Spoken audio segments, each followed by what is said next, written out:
Everybody is searching for what we often call a quality of life. It is one of those phrases that sounds simple on the surface, but carries layers of meaning once we look deeper. Each of us defines it differently. For example, some in terms of material possessions, others in health, relationships, or inner peace. Yet the question remains, how easy is it to truly reach a life we consider of high quality? And once we do, how long can that satisfaction last? When people talk about quality of life, the conversation often starts with tangible goals. We say to ourselves, if I could only have a house by the beach, then I would be completely happy. That dream feels like the finish line, the point where all desires come to rest. But once we reach it, our mind quickly shifts.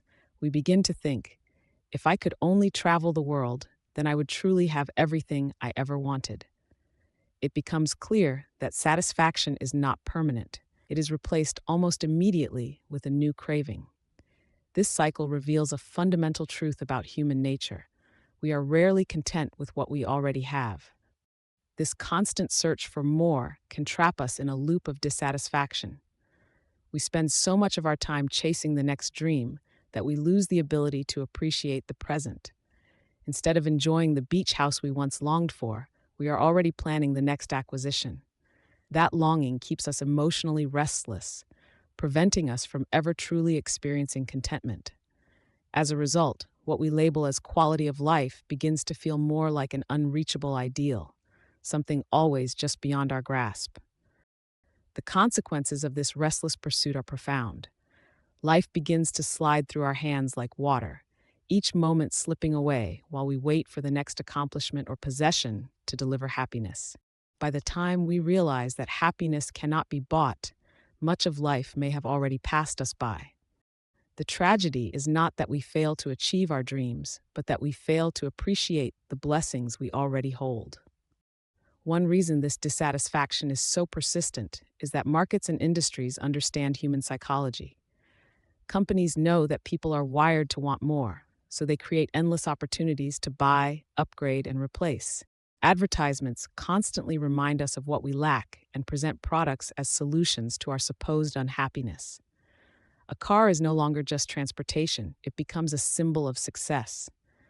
A phone is not just a device, it is a marker of status. Ironically, it is only in moments of transition, such as preparing to move to another house, that many of us realize just how much we already possess. Packing boxes forces us to confront the abundance of things we own but rarely notice: clothes we barely wear, books we never finish, objects we forgot were even there. These realizations can be sobering. We recognize that much of our pursuit of more was unnecessary and did not bring the satisfaction we expected. So, how do we measure quality of life if not by material possessions? A more lasting approach is to shift the focus inward. True quality of life may come from appreciating what is already present: health, meaningful relationships, time to engage in passions, and the peace of mind that arises from gratitude. It is not that material comfort is unimportant. Having a safe home, financial security, and access to healthcare are real and valid needs. But once those basics are met, happiness becomes less about adding more and more things, and more about cultivating appreciation for what we already have. Learning to be satisfied does not mean giving up on ambition or growth. Rather, it means balancing our goals with a sense of gratitude in the present.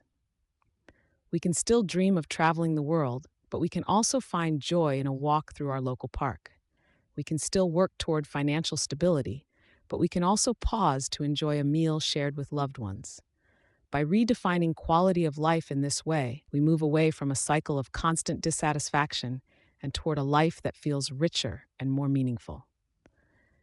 In the end, the search for quality of life is not about accumulating possessions, but about learning to live fully in the moment.